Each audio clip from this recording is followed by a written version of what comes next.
What's going on, folks? We back on it. Social interactions and observations. So, on my job, I'm trying to exercise that social interactions and observations. When I'm having conversations with people, I have to literally be aware. We have to be aware of who we're talking to and what we're talking about. Pay attention to whoever you're talking to. Pay attention to their body language because they may show you that they are not really interested in what you're talking about. You may be making them uncomfortable, whatever the case may be. I too pay attention to yourself. I pay attention. Having a conversation with a coworker today, we was talking about she's going through some personal issues, and she was trying to explain to me. But in the middle of me saying it to her, I'm in the middle of her talking to me. I cut her off to ask a question. And she said, "You always cut me off. You always cut me off." And I'm going to say she's one of those people. She's one of those people that's not gonna fly. Cause I don't like to be cut off either. But I don't like to be interrupted if me and somebody else are talking and somebody else butts in. I hate that. But if you're trying to interject, that's different in a conversation based on how you do it. Because I have, conversating with the fellas, we talking over each other about certain subjects. It's not so much aggravation then for some strange reason. Because I guess we're having a leisure conversation, I guess you could say, about non-trivial topics. She was talking to me about what was going on. And in that moment, I was like, I could see she wanted to talk. She wanted to explain herself.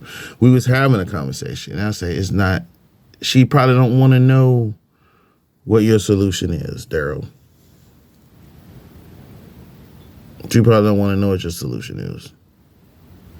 She probably don't want to know.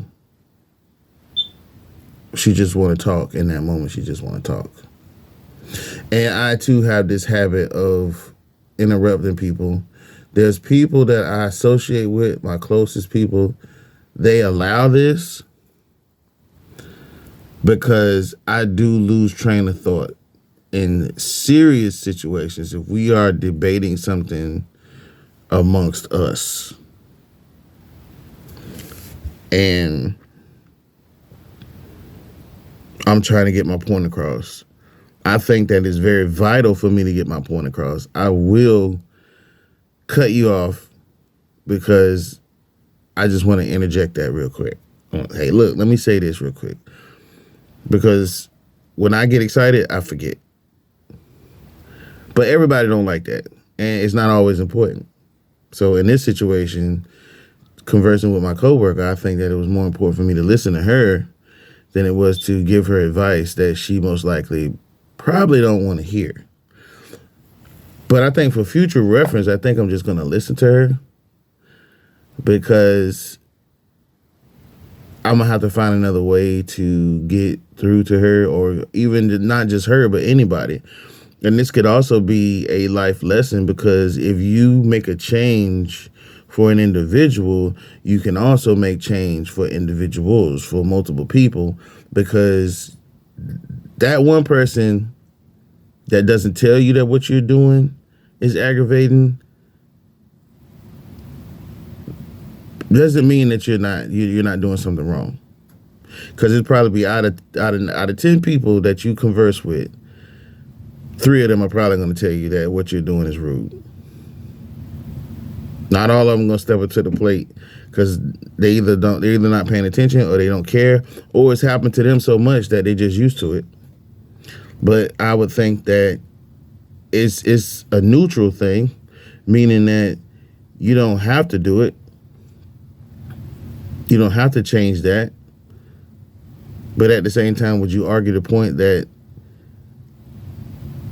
it's not a big thing? I would say it is. I would say because each individual had their quirks.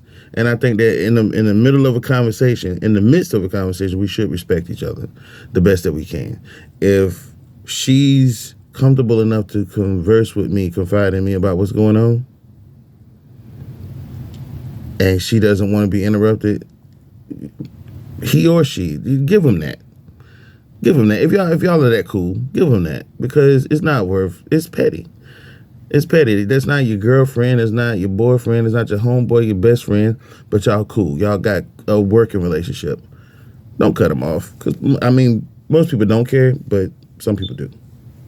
So, observing myself and the other person simultaneously, as she was talking, I wasn't listening. I kind of drifted off a little bit, and I was like, wow, I got to stop doing that. I got to let people talk. And then sometimes I have a tendency to not catch everything that they say.